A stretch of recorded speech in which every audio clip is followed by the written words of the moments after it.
Courir pour maigrir, est-ce que ça marche ? Comment s'y prendre ? Vous allez tout savoir dans ce deuxième podcast de Running Cast, votre compagnon course à pied. N'oubliez pas de liker et de vous abonner si vous aimez.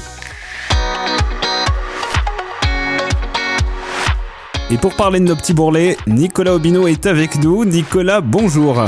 Bonjour. Vous êtes diététicien, nutritionniste du sport et on ne va pas perdre de temps. Première question, est-ce que le running, ça fait vraiment maigrir, Nicolas ?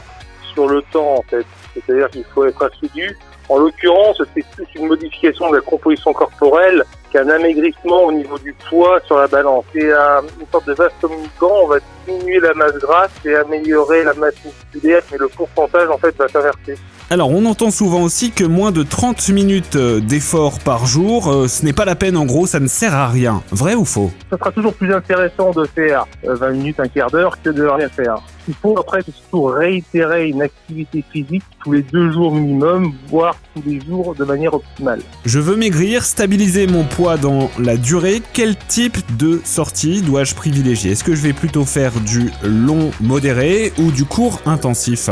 Je dirais qu'il faut les deux. Ce qui est intéressant dans le court et intense, c'est de pouvoir augmenter la pompe cardiaque. Je parle beaucoup d'améliorer, je dirais, la fonction cardio-pulmonaire. Donc on va augmenter aussi le terrain sanguin de cette manière. Donc si on augmente le terrain sanguin avec une meilleure capillarisation aussi au niveau musculaire, avec un meilleur apport de nutriments, d'oxygène, on va faciliter, je dirais, la combustion des graisses. Ensuite, l'endurance va permettre, je dirais, d'augmenter cette capacité à pouvoir oxygéner les muscles et à faciliter la diminution de la masse grasse au fil du temps. Enfin, Nicolas, évidemment, pour maigrir, il faut se pencher sur notre assiette. Alors, que doit contenir l'alimentation quotidienne d'un runner qui fait 2-3 sorties par semaine ? En fin de compte, il faut tout axer sur la récupération.